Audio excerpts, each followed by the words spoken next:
بسم الله الرحمن الرحیم. اللهم صل علی محمد و علی آل محمد كما صليت علی ابراهیم و علی آل ابراهیم انك حمید مجید و بارک علی محمد و علی آل محمد كما بارکت علی ابراهیم و علی آل ابراهیم انك حمید مجید. عرض سلام دارم و ادب و احترام خدمت همه شما روزه‌داران عزیز و گرانقدر، بینندگان شبکه جهانی وصال حق و شنوندگان رادیوی جهانی پیام اسلام. امیدوارم که هر کجا که هستید در هشتمین روز از ماه مبارک رمضان، حساب روزها هم از دستمون در رفته، توفیقات روز افزون الله متعال قرین راه شما باد. با یکی دیگر از برنامه‌های لحظه های آسمانی در خدمت شما خوبان و سروران هستیم و برنامه دیگر از این سری برنامه ها میهمان بسیار محترم و معززی رو در کنار خودمون داریم. در این برنامه به همراه شما بینندگان و شنوندگان عزیز حضرت مولانا منجب الرحمن انصاری عزیز، من از طرف خودم و به نمایندگی از شما خوبان عرض سلام دارم و ادب و احترام و خوش آمد میگم به محضر حضرت مولانا. جناب مولانا خوش آمدید. تشکر. من هم خدمت شما جناب استاد بزرگوار استاد سلیمانی عزیز، خدمت همه بینندگان عزیز و گرامی شبکه جهانی وصال حق و همچنین خدمت همه شنوندگان عزیز و گرامی رادیو پیام اسلام عرض سلام و ادب و احترام دارم. لطف کردید، قدم رنجه فرمودید که دعوت ما رو پذیرفتید و میهمان این برنامه شدید. با شما بینندگان عزیز همچنان داریم روزهای ماه مبارک رمضان رو سپری میکنیم و پشت سر میگذاریم. یک هفته گذشت و هفته اول ماه مبارک رمضان به اتمام رسید. خوشا به حال اون کسانی که در این یک هفته بار خودشون رو بستند. خوشا به حال اون کسانی که در این یک هفته تحول و تغییر در زندگی خودشون رو احساس میکنن. چه خوش نصیبن اون کسانی که در این یک هفته لذت عبادت رو دوباره از سر گرفتن. چه خوش نصیبن اون عزیزانی که در این یک هفته سعی کردن تا رمضانی باشند، روز و عبادت‌های شب رو انجام دادند تا زندگی خودشون رو بهتر و بهتر و بهتر بکنند. رمضان هر وقت که آغاز میشه ما رو به یاد زندگی جدید، تحولی دیگه و باز کردن یک دفتر جدید میاندازه. رمضان برای همه ما و شما یک حس و حال جدید داره و همه ما در رمضان تلاش میکنیم که صفحه جدیدی باز کنیم برای زندگی خودمون و این کار رو با یک کار بسیار مهم انجام میدیم. اگر احمد جان بگذاره که من صحبتامو ادامه بدم، این طرف اون طرف لامپ روشن میکنه و این کار مهم، ما در رمضان توبه، بازگشت و یک تحول جدید داریم که ماهش هم هست. رمضان ماه توبه است. رمضان ماه استغفاره. توبه یعنی چی؟ چه کار باید بکنیم؟ چه توبه‌ای مورد قبوله؟ چطور ما میتونیم که یک توبه خوب داشته باشیم؟ چه وقت توبه ما قبول میشه؟ از چه گناهانی میتونیم توبه بکنیم؟ چه گناهانی با توبه پاک میشه؟ آیا مواردی هست که توبه نمیتونه اونها رو پاک بکنه؟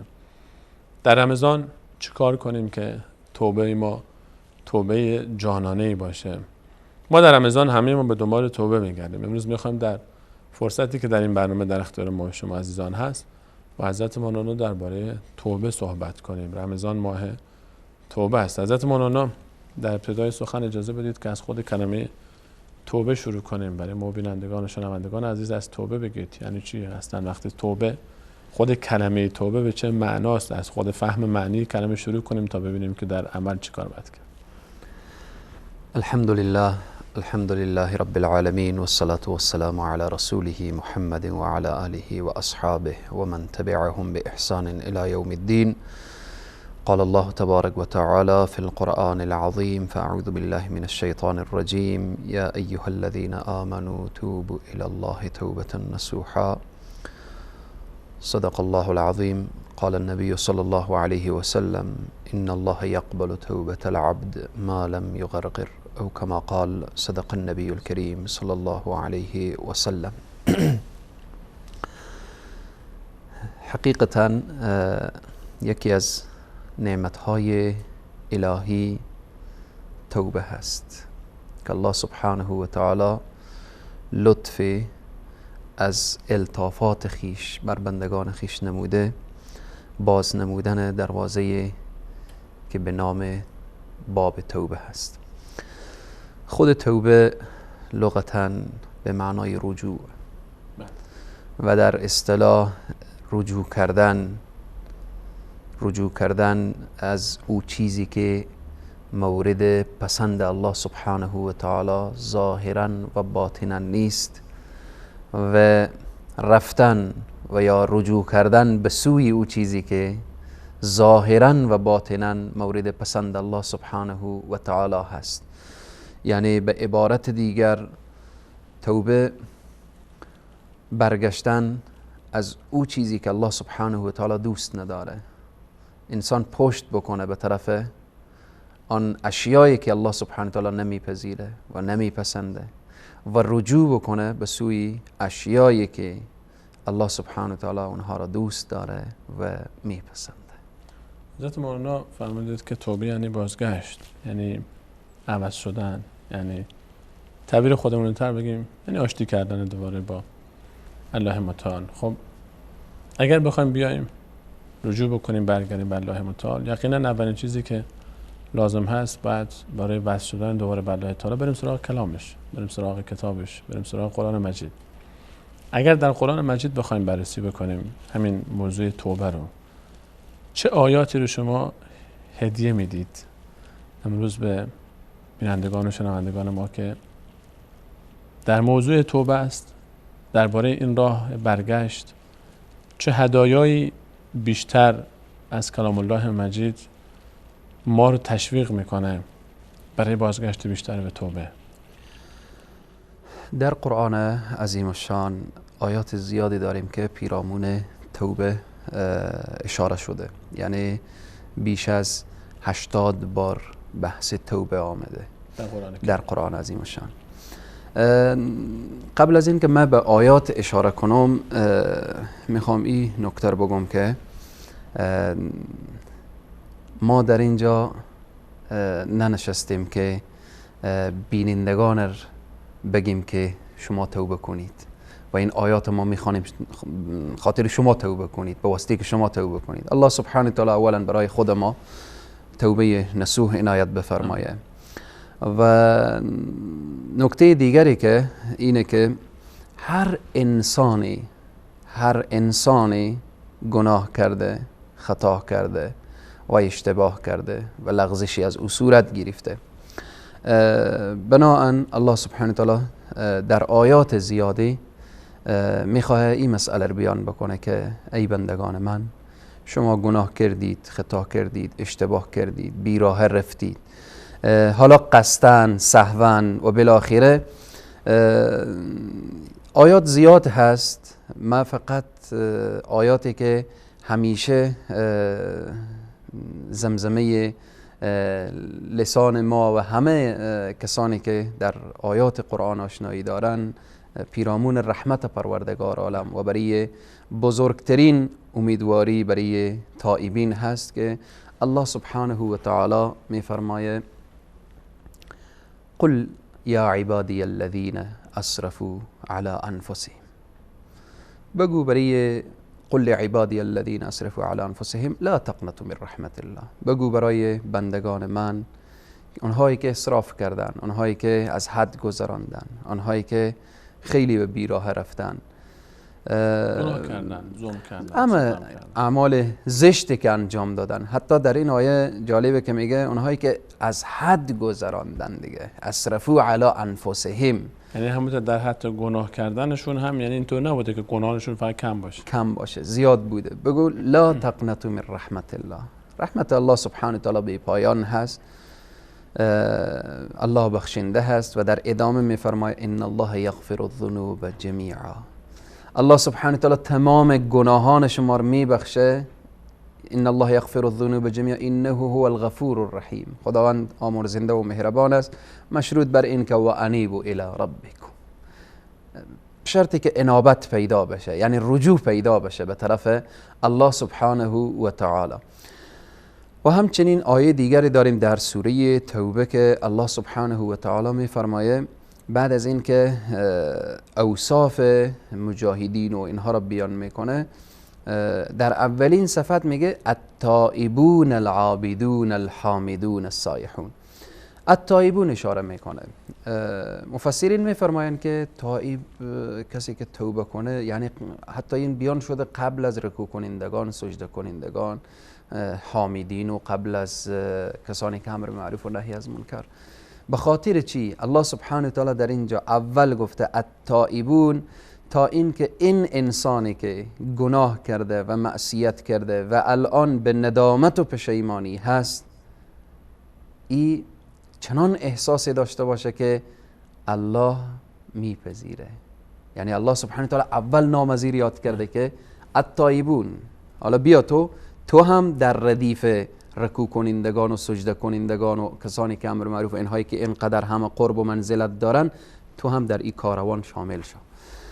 الله سبحانه و تعالی در آیات زیادی پیرامون توبه و بحث توبه میفرماید یا ایها الذین آمنوا توبوا الی الله جمیعا توبوا الی الله توبه نصوحا.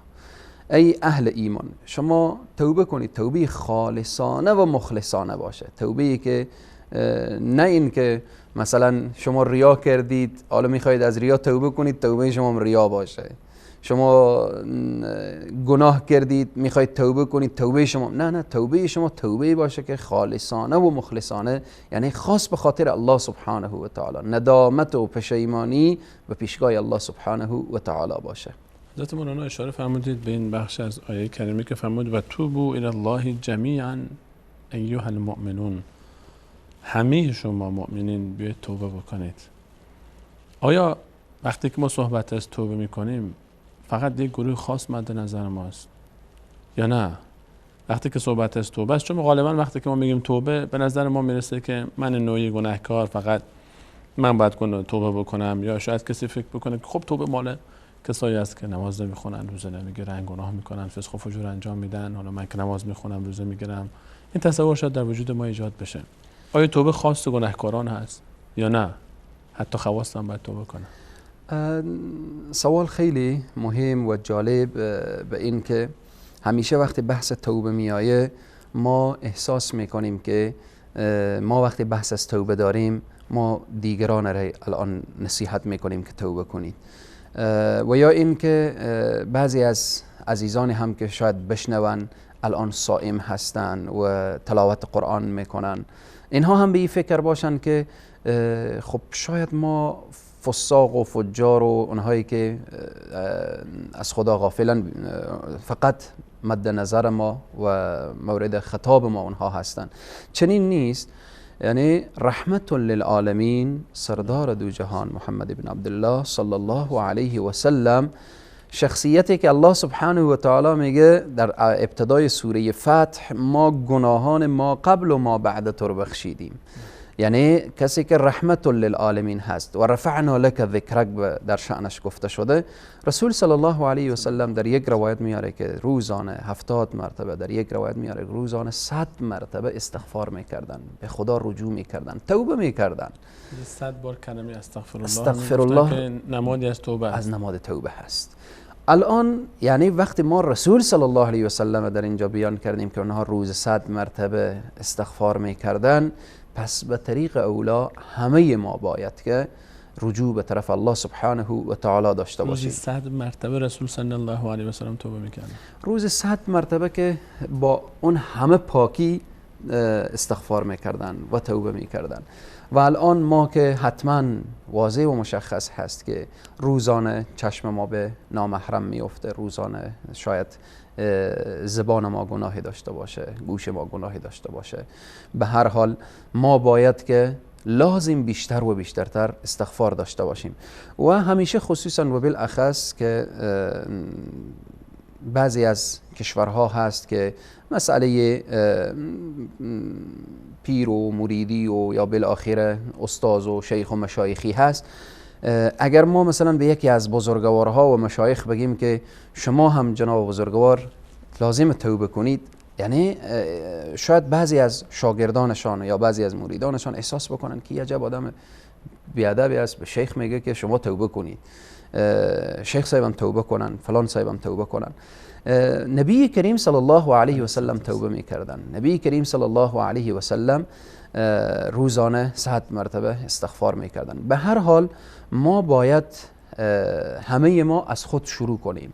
یعنی اگر عالم هست، اگر شیخ هست، مشایخ هست، اگر به هر نامی که هست، حافظ قرآن هست، مجاهد هست، همه ما باید توبه کنیم. حتی شما ببینیم وصف مجاهدین که الله سبحانه و تعالی در قرآن بیان میکنه، ان الله اشتری من المؤمنین انفسهم و اموالهم بان لهم الجنه، در ادامه اوصاف مجاهدین که بیان میکنه اولین میگه التائبون، یعنی باید مجاهد تائب باشه. اون یعنی کسی که سلاحش به دوشش هست، در سنگر داره برای الله تعالی میجنگه که خونش ریخته بشه برای الله تعالی و شهید بشه، این هم الله تعالی میفرماد اولین صفتش اینه که باید تائب باشه. تائب باشه. یعنی مجاهد وقتی تائب بود، عالم تائب بود، حافظ قرآن تائب بود، داعی و دعوتگر تائب بود، همه اینها اینجاست که الله سبحانه و تعالی رحم و شفقت و ترحم خود را بر بندگان خود، یعنی رحمت خود را میفرسته. و آیات دیگری که الله سبحانه و تعالی پیرامون توبه الله سبحانه و تعالی اشاره میکنه که قبلا هم گفتم که یا ایها الذین آمنوا توبوا الی الله توبه نصوحا. توبه خالصانه و مخلصانه باشه. ما امروز متاسفانه در بعضی از جاها میبینیم توبه تنها توبه زبانی هست. توبه یعنی توبه چطور باشه حضرت مولانا؟ یعنی وقتی که میگین توبه خالصانه باشه و اون چیزی که شما اشاره فرمودید، ما الان توبه هایی که میبینیم که اشاره میفرمایید که توبه های زبانی هست، یعنی آیا غیر از زبان کارهای دیگه هم باید کرد؟ آیا توبه غیر از اینه که من بیام بگم الله استغفر الله استغفر الله؟ چه شرایطی باید داشته باشه توبه است؟ شما ببینید الله سبحانه و تعالی وقتی که احکامات نازل کرده، مثلا خود صلات از خود شروطی داره، خود صیام از خود شروطی داره، خود حج از خود شروطی داره. توبه با این همه عظمت و بزرگی وقتی که ما میگیم یک شخص 10 سال 15 سال 20 سال گناه کرده، هر نوع گناهی انجام داده الله میبخشه، او هم با یک توبه الله میبخشه. خب طبعا ای از خود شروطی داره، از خود تنها نمیشه که با زبان یا ما دو لفظی که سر زبان ها زیاد افتاده که من بارها و بارها اشاره کردم، مثلا شخص گناه کرده یا گناه انجام میده، بعد به زبان خود میگه توبه توبه توبه، دستشون هم به دیوار میکشن، حتی شاید به دیوار بکشن و بر بینی خود بکشن بگن توبه.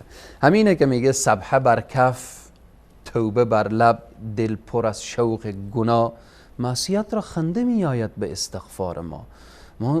واقعا وقتی که چنین توبه باشه، یا مثلا بعضی انسان ها خوب دیگه از نعمت های الهی خوب استفاده میکنه، فکر میکنه که فقط همین قدر که گفت که شکر، این دیگه شکر پروردگار را انجام داده و شکر الله سبحانه تعالی را کرده. توبه هم همچنین از خود شرایطی داره. شرط اول توبه اینه که در از او گفتیم توبوا الی الله توبه نصوحا. در توبه اخلاص شرطه، یعنی وقتی که انسان رجوع میکنه، یعنی با چی ذوقی شخص گناه کرده، با چی ذوقی گناه کرده، با چی شوقی گناه کرده، به همان ذوق و شوق، به همان علاقه و محبت رجوع کنه به سوی پروردگار عالم. و همان شوقی که به انجام گناه داشته به همان ذوق و به همان شوق گناه را ترک کنه. یعنی لحظه انجام گناه چقدر لذت می برده. اگر نعوذ بالله زنا بوده، اگر نعوذ بالله گرفتن رشوت بوده، اگر نعوذ بالله بالاخره سرقت بوده، گناهان دیگری، در لحظه انجام گناه لذت می برده، در انجام توبه چنان از توبه خود لذت ببره که در وقت گناه لذت می‌برده. این از جمله شرایط قبول توبه هست. فرمودید اولیش اخلاص است که انسان وقتی که توبه میکنه واقعا بین خودش و بین الله تعالی خالصانه میاد و میگه خدای من خسته شدم از این بیماری، از این مریض، از این گناه، از این فسق، از این فجور، میخوام یک صفحه جدید در زندگیم باز بشه. اینطور نیست که خدای نکرده در دل بگه خب الان رمضان شد فعلا گناه داره بذار رمضان تموم بشه، حالا فعلا یک ماهی تعطیل، انگار که مرخصی داده به خودش، بعد از رمضان حالا باز رمضان که رفت باز شاید دوباره برگردیم. این نه، یعنی از همون اول با این خودش الله تعالی خالصانه میخواد خدای به خاطر تو من دیگه میخوام این کار ترک بکنم. اصلا چیز واضح و مسلم هست که وقتی که توبه صورت میگیره، غیر از تائب، غیر از این شخص و بنده و بین الله سبحانه و تعالی دیگه ثانی نیست. یعنی ما لازم نیه که ما وقتی توبه میکنیم دیگه بریم برای اشخاص دیگری هم بگیم که فلانی من دیشب توبه کردم، جار بزنیم، یعنی بالاخره اعلان بکنیم من توبه کردم و بالاخره در این راستا ها چیز واضح و مسلمیه. اگر کسی که گناهی از او متعدی بود برای دیگران، یعنی دستش به ظلم آلوده بود، دستش به فسق و فجور آلوده بود، دیگران از دست و زبانش اذیت بودن، این به خاطر احساس امنیت دیگران میشه که اعلان بکنه که برادرها من تا دیروز دستم به ظلم آلوده بود ولی توبه کردم، دیگه از این به بعد شما از دست من و زبان من در امان هستید، تا اینکه دیگران هم مطمئن بشن. شرط دیگر توبه اینه که از گناهان پشیمان شدن، یعنی پشیمانی از گناه. یعنی وقتی که نگاه میکنه بعد از توبه خوشحال نیست که من فلان کار کردم، کاملا پشیمانه، غمگینه، من چرا انجام دادم، چرا چنین کردم، چرا بالاخره، امیدوارم در آینده دیگه این تکرار نشه. شرط دیگر ترک گناه هست. یعنی وقتی که ما میگیم که قبولیت اخلاص، پشیمانی از گناه و ترک گناه. یک شخص رشوت میخورده، یک شخص زنا میکرده، یک شخص بالاخره دزدی میکرده، حالا ترک این از جمله شرایط توبه هست. چنین نیست که شخص بگه من الان توبه میکنم از گناهان گذشته ولی در آینده پس نیت و اراده گناه هست در دل، پس چنین شخصی توبهش مورد پذیرش و قبول واقع نمیشه در دل که نیت گناه داشته باشه و انجام گناه. یا اینکه رمضان آمد من توبه میکنم ولی بعد از رمضان کاملا، چون مسئله توبه مسئله قلبی هست، الله سبحانه و تعالی از دلها واقفه و پذیرفتن توبه هم تعلق به الله سبحانه و تعالی داره. الله سبحانه و تعالی از اعماق دل شخص و از نیات شخص واقفه، چی نیتی داره، چی فکری داره، چی اندیشه داره. پس ترک گناه از جمله شرایط توبه هست. حضرت مولانا ترک گناه، الان شما فرمودید که خب کسی شاید اخلاص داشته باشه، اخلاص انشالله هست و پشیمانی هست، ترک گناه هم انجام میشه، اما مدتی میگذره شخص توبه کرده از یک گناهی، دوباره اون گناه مرتکب میشه، دوباره میبینید که مثلا اتفاق میفته براش. آیا این توبهش قبول نشد، توبهش درست نبود، حالا وظیفه این چیه؟ آیا اصلا این دیگه نباید توبه بکنه چون نمیتونه استقامت بکنه؟ شاید این سوال برای خیلی از ما پیش بیاد. از یک گناهی ما توبه میکنیم، بعد از یک مدتی میبینیم دوباره مبتلا میشیم به این گناه، چیکار باید کرد؟ دروازه توبه الله سبحانه و تعالی باز گذاشته برای بندگان خود و انسان هم چنین نیست که وقتی که توبه کرد بعد از توبه کردن دیگه فرشته بشه و تبدیل به یک ملک بشه و نفسم بره بالاخره کنار و شیطانم بره کنار و تا لحظه ای که انسان در دنیا هست شیطان با او مبارزه داره، جنگه، این دوچار گناه بشه، دوچار معصیت بشه و بالاخره از درگاه الله دور بشه. به همینه که در حدیث نبی کریم صلی الله علیه و سلم میفرمایند که الله سبحانه و تعالی میگه بنده من وقتی گناه کرد و امیدوار بود به رحمت من و به دستان خود را بلند کرد، باز گفت یا رب من اشتباه کردم، الله میگه من او را میبخشم.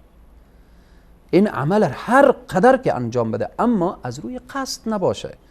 حالا شخص توبه کرده 100% کاملا پشیمان هست، ترک گناه هم کرده، ولی ناخودآگاه نمیفهمه، نمیدانه، یک بار متوجه شد که پس دوچار گناه شد، گرچه در معصیت زمان شد. توبه تصمیم گرفته بود، عزم جدی عزم داشت که جدی. دوباره تکرار نشه این تکرار کار. نشه، اما بازم پاش لغزید و تکرار شد. وقتی تکرار شد الله سبحانه و تعالی باز میگه و توبه بازم کنید. همون اخلاص، پشیمانی، عزم راسخ همه شرط که دیگه تکرار نشه. اما در این باز دوباره تکرار شد.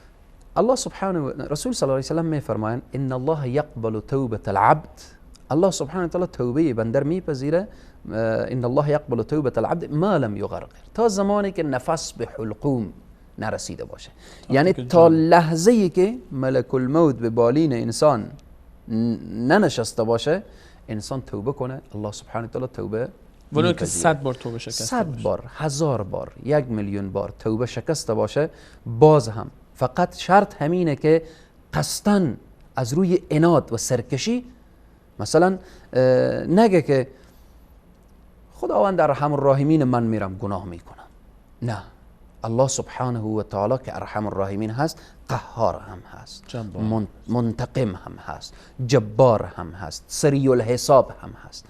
اما یک شخص کاملا از فکری رفته، توبه گذشتم از فکری رفته، شیطان بالاخره او گمراه ساخت رفت و در این راستاد دوباره به دام شیطان افتاد، دوباره رشوت خورد، بار دیگر نعوذ بالله زنا کرد، بار دیگر به قمار، بار دیگر بالاخره به گناه های دیگر، به غیبت، به اینها هر کدام گرفتار شد. وقتی گرفتار شد هم مجردی که گرفتار شد یاد از او آمد که من توبه کرده بودم، چرا چنین شد؟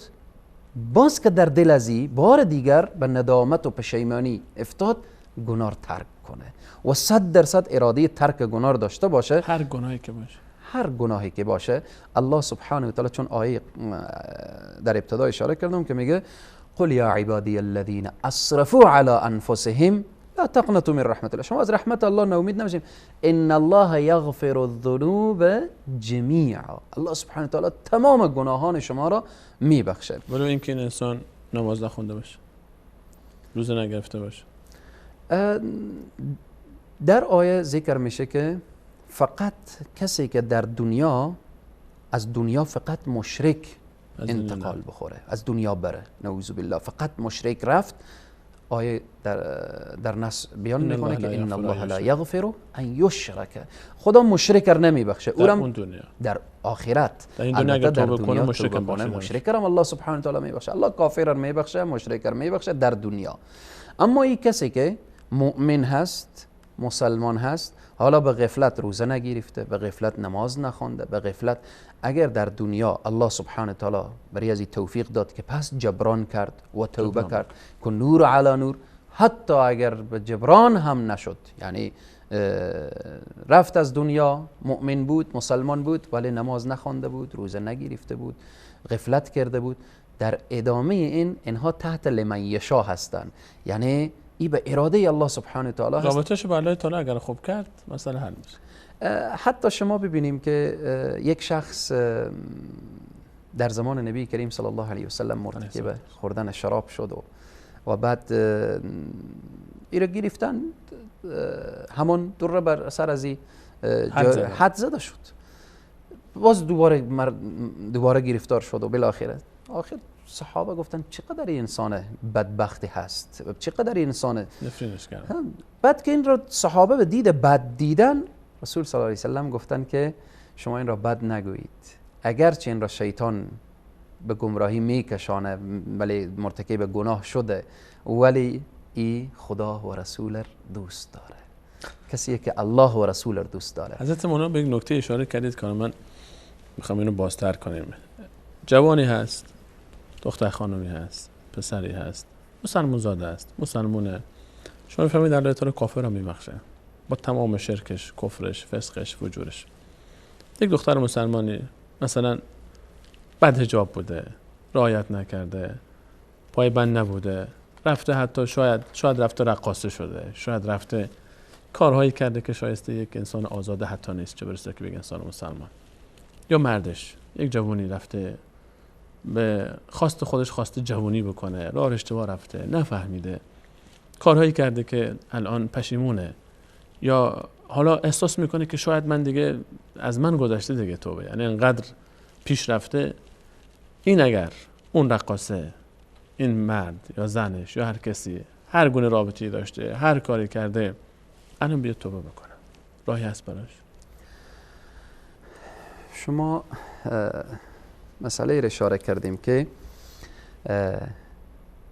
مسئله جوان در دوران جوانی، چی خواهر و چی برادر، ما حدیث نبی کریم صلی الله علیه و سلم که حدیث بخاری و مسلم هست و حتی اوج رحمت پروردگار عالم را نشان میده که نبی کریم صلی الله علیه و سلم از امم گذشته و امم سابقه بیان کردن. یک شخص دچار بزرگترین گناه کبیره که قتل هست، یعنی ما از قتل دیگه گناه بالاتری نداریم غیر از شرک. کسی که یک نفر رو بکشه انگار که تمام امت رو انسان ها رو کشته اصلا. و باز هم شرک چون بحثیه که انسان را از دایره اسلام بیرون میکنه، ولی قتل بیرون نمیکنه، جز گناهان کبیره هست. یک شخص، رسول صلی الله علیه و سلم میفرمایند 99 نفر را کشت. حالا به فکر افتاد که من چیکار کردم؟ پشیمان شد. آمد پیش یک راهب، پیش یک کسی که بالاخره عبادت زیاد میکرد ولی از علم شرعی و از رحمت پروردگار عالم زیاد واقف نبود، که اون شناختی که باید داشته باشه از علم کمتر داشت. پیش راهب آمد و پرسان کرد، گفت که من 99 نفر را کشتم، میخوام توبه کنم، آیا راهی هست؟ گفت نه. راهی کجا هست؟ 99 نفر را کشتی، دیگه هیچ راهی نیست. من یکی نکشتم، امید ندارم، اون روز میترسم نبخشه تو که 99 تا کشتی. شخصی که 99 نفر را کشته بود گفت که وقتی الله سبحانه و تعالی مرا نمیبخشه دیگه راهی نیست، دیگه تو هم لازم نیه که اینجا عبادت کنی. این را هم کشت. 100 تا کامل کرد. وقتی این را 100 نفر را کامل کرد و 100 نفر را کشت و آمد پیش یک عالم، پرسان کرد گفت من 100 نفر را کشتم و بالاخره آیا راه برای توبه و رجوع به سوی الله سبحانه و تعالی هست یا نیست؟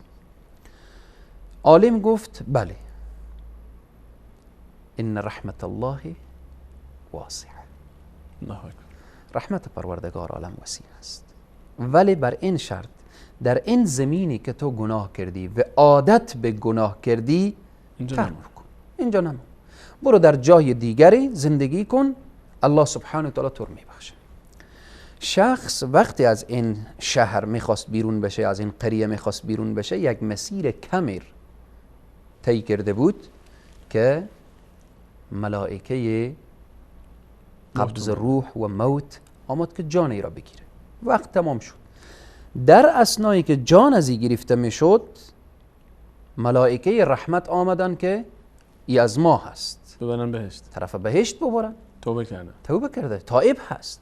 ملائکه عذاب آمدن که ما ای را میبریم طرف جهنم، تا اینکه 100 نفر کشته، گناه کرده، معصیت کرده. بین این ملائکه رحمت و ملائکه عذاب مشاجره و گفتگو بود که الله سبحانه و تعالی ملائکه دیگر با عنوان حکم فرستاد که بروید در بین اینها شما فیصله کنید، اگر این به زمین گناه نزدیکتر بود ملائکه عذاب ببرن، و اگر به زمین جدیدی که میرفت، به زندگی جدیدی که میرفت و بالاخره در سرزمین توبه میرفت، ملائکه رحمت ببرن. نکته اینجاست که این یک مسیر بسیار کمی از زمین گناه فاصله گرفته بود. در اثنایی که اینها میخواستن نگاه کنن که به کدام سمت نزدیکتر هست، به زمین گناه نزدیکتر، الله سبحانه و تعالی، چون به زمین گناه نزدیکتر بود، الله سبحانه و تعالی زمین توبه دستور داد که نزدیکتر شد. الله اکبر. وقتی که میاین نگاه میکنن رحمت الله تعالی به جوش بیاد، زمین رو دستور میده حرکت کن. رحمت پروردگار عالم یعنی سبحان الله وقتی که میبینیم که الله سبحانه و تعالی با این همه رحمت، با این همه مهربانی و در اون حدیث دیگری که الله سبحانه و تعالی میگه من 99 رحمت، یعنی 100 رحمت من رحمت به 100 تقسیم 100 کردم، تقسیم 99 تا پیش خود نگاه داشتم که به حشر و بندگان خود بدم یک رحمت در دنیا آمده، تقسیم شده کل خلال. مخلوق، حتی حیواناتی که میبینیم با اولادهای خود و با نسل خود و با جوجه های خود مهربانی میکنن، جزئی از اون رحمته. و این مهربانی هایی که ما در دنیا میبینیم جزئی از اون، یعنی 1% از اون 100% هست. وقتی که میبینن که این به زمین توبه نزدیک هست، ملائکه رحمت این را گرفته و میبرن. از این حدیث این دانسته میشه که هر انسانی که هر گناهی را انجام داده، خواهری که بی‌حجاب شده، خواهری که رقاصه شده، برادری که رقاصه شده، خواهر و برادر مسلمانی که شراب خورده، قمار زده، زنا کرده، بالاخره هر گناه و معصیتی که کرده، الله سبحانه و تعالی فقط شرط اینه که خالصانه و مخلصانه به درگاه الله رجوع بشه. قل یا عبادی الذین اسرفوا، که من حقیقتا وقتی این آیه میبینم خیلی از آیاتیه که انسان رو امیدوار میکنه که میگه اسرفوا، شما وقتی که قل یا عبادی الذین اسرفوا علی انفسهم، اسراف، از حد گذراندید، لا تقنطوا من رحمت الله، از رحمت الله ناامید نشوید. این رحمت الله مثل چیزی نیست که در جیب من باشه که به یکی ببخشم، به یکی نبخشم، به یکی ببخشم، به یکی نبخشم. الله سبحانه و تعالی چنان رحمت داره، چنان رحمت داره، وسعت کل شی. و رحمت از در روایات میاره که سبقت گرفته بر غضب پروردگار عالم. پس به هر حال هر انسانی، چی خواهر چی برادر، هر نوع گناهی که مرتکب شدن، خالصانه و مخلصانه به درگاه الله سبحانه و تعالی رجوع کنن، الله سبحانه و تعالی دروازه رحمت خود باز گذاشته، دروازه توبه باز گذاشته و بر رحمت خود او را میگیره و میپیچانه. انشاءالله که ما و شما و همه بینندگان و شنوندگان ما از این عده باشیم که الله تعالی ما رو مورد رحمت و بخشش خودش قرار بده. میام برنامه به همراه شما حضرت مولانا و شما بینندگان عزیز میبینیم و برمیگردیم. همچنان در خدمت شما خواهیم بود با ادامه موضوع رمضان، ماه توبه.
عرض سلام مجدد خدمت همه شما عزیزان و سروران. همچنان با شما هستیم با ادامه برنامه لحظه های آسمانی در 8مین روز از ماه مبارک رمضان. امیدواریم که ما و تمامی گذشتگان و بینندگان و شنوندگان رو از دعای خیرتون فراموش نکنید.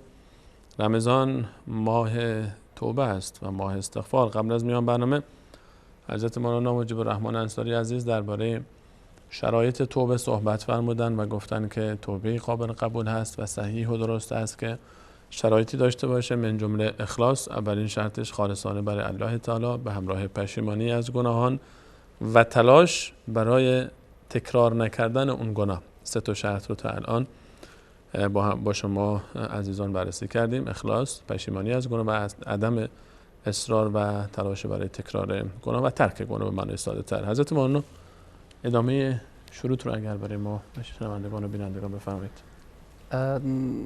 از جمله شروط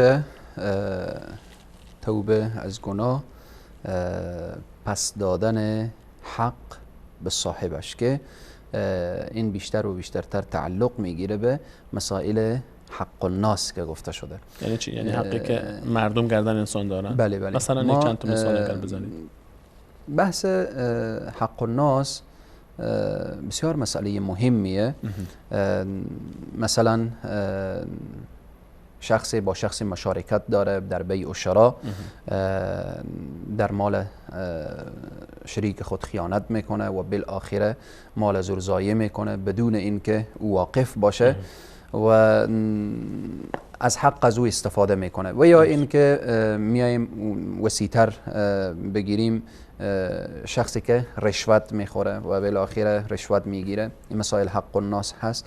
و یا کسانی که بدون ضرورت از بیت المال استفاده میکنن و مال بدون اینکه اجازه داشته باشن تعلق میگیره به مسائل حق الناس که اینها مسائل بسیار عمده و بسیار مهم هست و از آن جمله مسائل مثل غیبت و تهمت و اینها هست که اینها با آبرو و ارتباط به شرف مردم داره.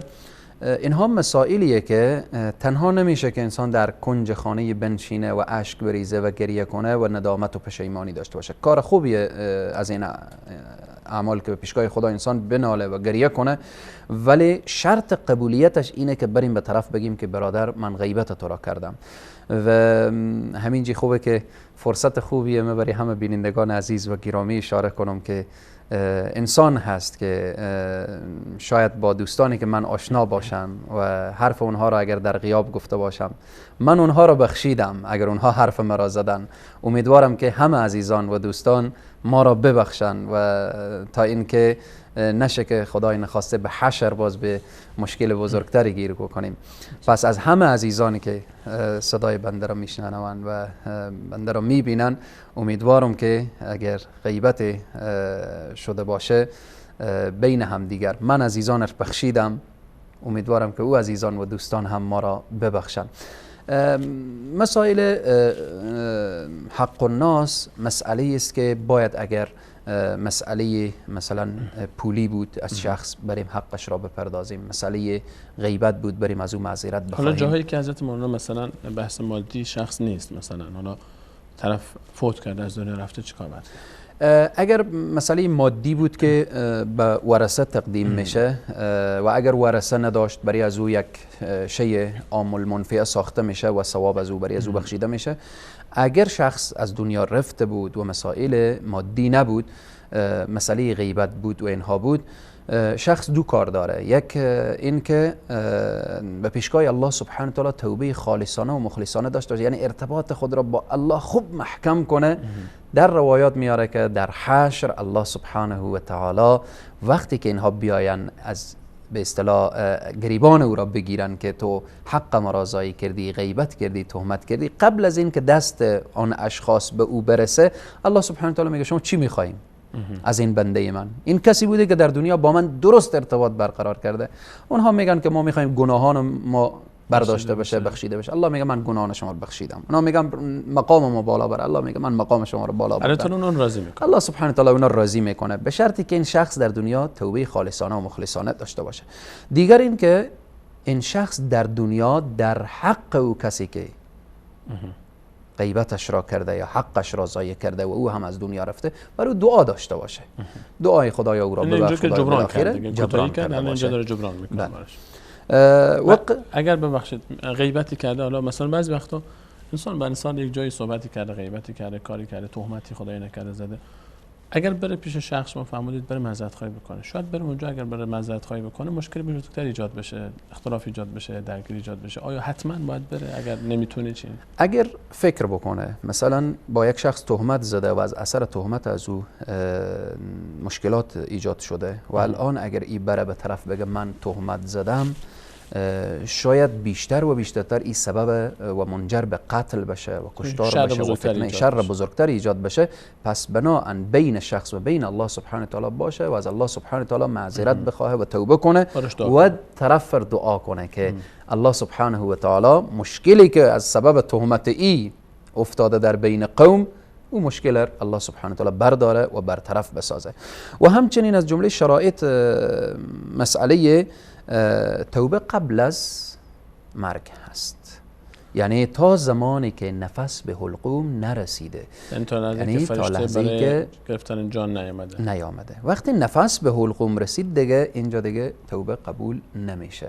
رسول صلی الله علیه و سلم میفرمایند که دروازه توبه به روی شخص دو وقت بسته میشه، یکی که ما لم تطلع الشمس من مغربها، در یکی از جمله علامت های کبرای قیامت اینه که خورشید از طرف مغرب طلوع میکنه. وقتی خورشید از طرف مغرب طلوع کرد دروازه توبه بسته میشه. یعنی در او وقت هر چی فاسق، فاجر، کافر بالاخره بیای بگه من مسلمان شدم، مؤمن شدم، متقی شدم، قبول نمیشه.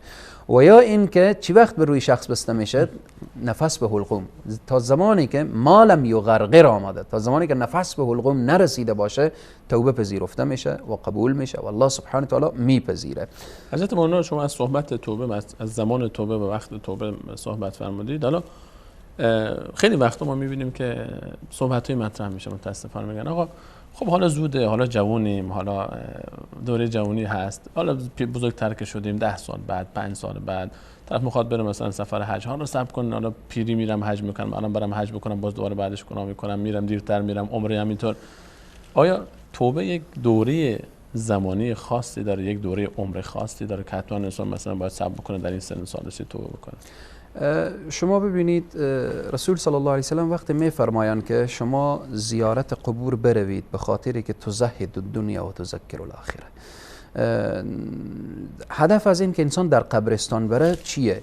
وقتی شما در قبرستان میریم میبینیم که هر سن و سالی از طفل گرفته تا 80 و 90 و 100 ساله در قبرستان موجود هست. این دلالت بر این میکنه که انسان بیدار میکنه که ای انسان برای تو اوکی نشده که حتما به 80 سالگی و 60 سالگی از دنیا میری. 14 سالم در قبرستان هست، 20 سالم هست، 30 سالم هست، 70 سالم هست، زنم هست، مردم هست، فقیرم هست، غنیم هست، کسانی حجم رفته در قبرستان هست، کسانی که نرفته هم در قبرستان هست. الله سبحانه و تعالی که فرصت ها شما ببینیم در شبانه روز 5 مرتبه نماز فرض کرده. به خاطر چیه؟ به خاطری که 5 مرتبه انسان رجوع به سوی پروردگار عالم داشته باشه. یعنی رسول صلی الله علیه و سلم وقتی میفرمایند شما طفلان خود را از 7 سالگی تشویق به نماز و 10 سالگی حتی اونها را بزنید. به خاطر چی؟ وقتی تحت تکلیف قرار میگیره نماز بخونه تا اینکه از ابتدا رجوع به الله سبحانه و تعالی داشته باشه. پس بناهن این بهانه درست نیست که باشه فرصت حج بیایه، باشه من پیر باشم، باشه و بالاخره به یک فرصت دیگری. اما همیشه باید تائب باشیم. فرصت هایی که الله سبحانه و تعالی باز میسر میکنه نور علی نور میشه، یعنی بیشتر مثلا یک شخص حج رفت در این فرصت بیشتر تائب باشه، رمضان آمد بیشتر تائب باشه، مسجد به نماز میره بیشتر تائب باشه. به هر حال الله سبحانه و تعالی در حدیث رسول صلی الله علیه و سلم میفرمایند که ان الله تعالی یبسط یده بالنهار لیتوب مسیء اللیل. الله سبحانه و تعالی دست دراز میکنه. رحمت پروردگار عالم ببینید، دست دراز میکنه در روز تا چه کار بشه؟ بیاین گناهکاران شب دست به دست الله بگذارن. شما این رحمت را ببینید. اگر اشخاصی باشه در وطن شب تخریب بکنه، وطن را تخریب بکنه، ناامنی ایجاد بکنه، به پی ضرر رئیس جمهور و کابینه و اینها یک مملکت و کشور باشه، آیا روز رئیس جمهور دست نوازش دراز میکنه؟ اونهایی که شب تخریب کردید بیایید دست من دراز با محبت. نه، هیچ حاکم پادشاهی چنین نیست. میگرده دنبال ظالم که ظالم را از بین ببره. الله سبحانه و تعالی در روز دست خود دراز میکنه به خاطر گناهکاران شب و در شب دراز میکنه دست خود را، ید خود را دراز میکنه لیتوب مسیء النهار. اونهایی که در روز گناه کردن شب بیاین دست به دست الله بگذارن. این دلالت بر این داره که هر لحظه دروازه رحمت پروردگار عالم بازه که ای انسان بیا. در حدیث دیگر رسول صلی الله علیه و سلم میفرمایند که وقتی شخص یک قدم طرف الله بره، الله چند قدم میآیه، یک ذرا بره، الله چند ذرا. در ادامه حدیث میگه وقتی اگر قدم زد به طرف الله، او را الله سبحانه هر وله، یعنی او رو با آغوش میگیره، با آغوش رحمت پروردگار عالم شخص قرار میگیره.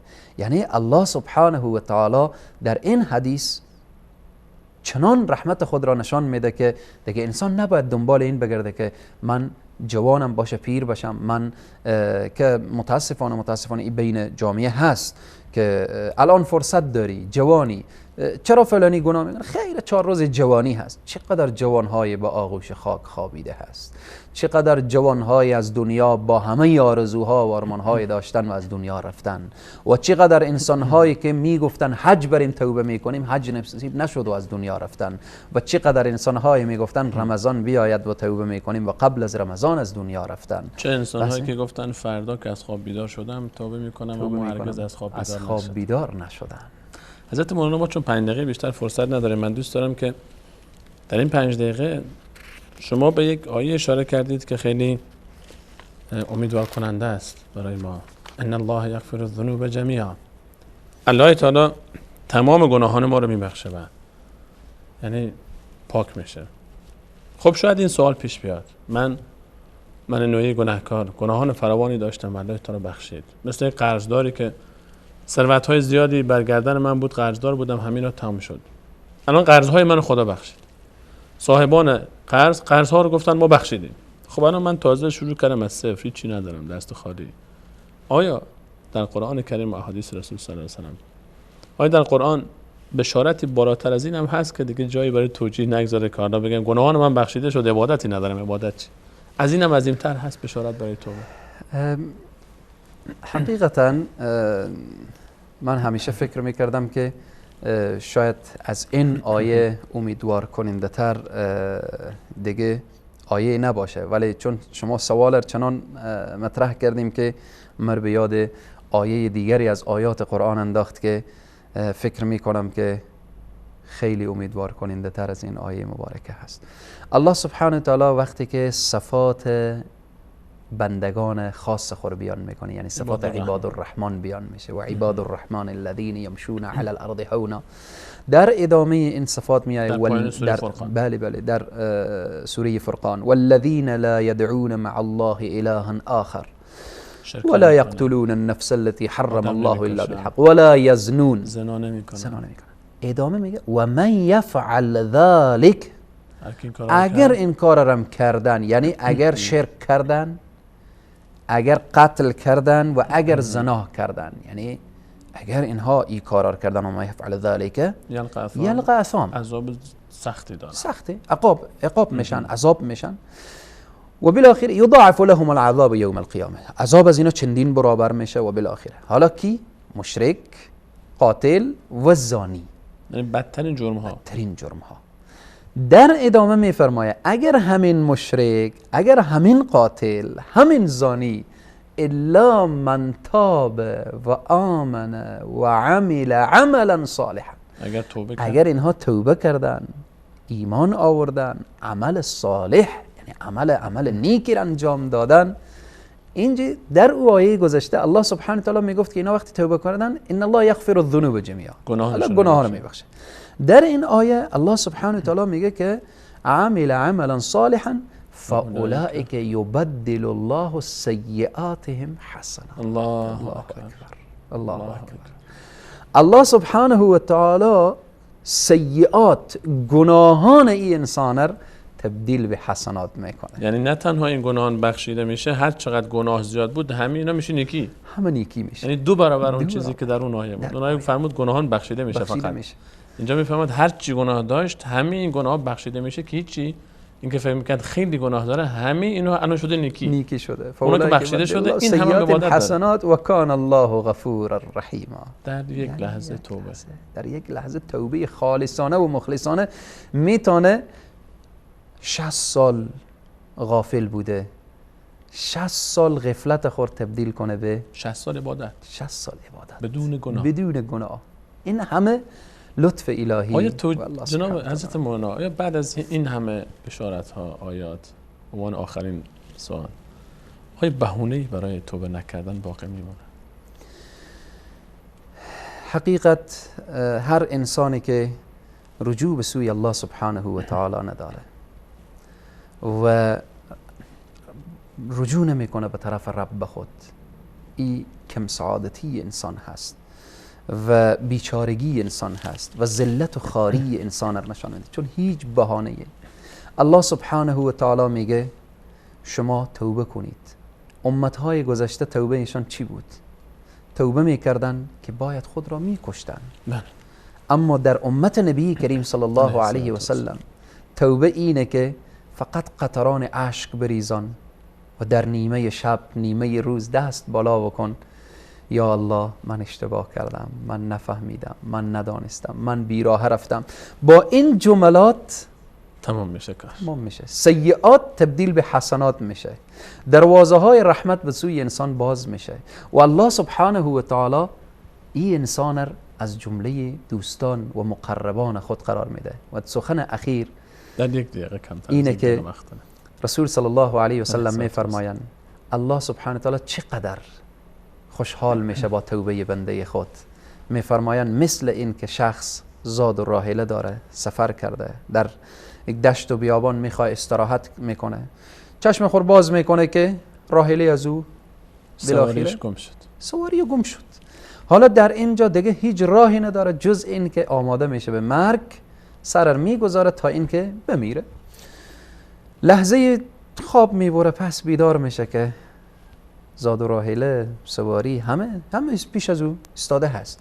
از بس که خوشحال میشه میگه اللهم انت عبدی و انا ربک.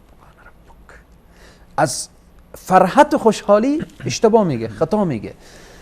رسول صلی الله علیه و سلم میفرمایند که الله به این خطای از این را نمیگیره، مثل که این بنده خوشحال میشه با او دیدن توشه و به دیدن سواری و زاد و راحله خیلی خود. بیشتر از این خوشحال. الله خیلی بیشتر و بیشتر. نکته اخیر اینه که رسول صلی الله علیه و سلم مادر دیدن که طفل خود را شیر میده، رو به طرف صحابه کردن. داستانش طولانی هست، به طور خلاصه و فشرده گفتن آیا مادر این طفل را با آتش میاندازه؟ صحابه گفتن نه یا رسول الله، چگونه با آتش؟ گفتن چرا نمیندازه؟ گفتن خب دوست داره، مهربانه برای طفل خود. فرمودن الله خیلی مهربان تره به بندگان خود نسبت به این مادر که مهربانی داره به طفل خود. پس ذاتی که اینقدر به ما مهربانه، اگر حقیقتا ما از این ذات اقدس الهی غفلت میکنیم و رجوع به سوی او نداریم، واقعا کم سعادتی انسان، کم سعادتی ما. الله تعالی به ما و شما همه مسلمین توفیق توبه عنایت بکنه. تشکر میکنم حضرت مولانا از حضور شما در این برنامه. اگر روز قیامت به ما اختیار بدن که الله تعالی حسابرس اعمالت باشه یا مادرت، حتما خواهیم گفت الله تعالی، چون خیلی از مادرم مهربان تره. رمضان ماه توبه است، فراموش نکنیم. الله یار نگهدارش.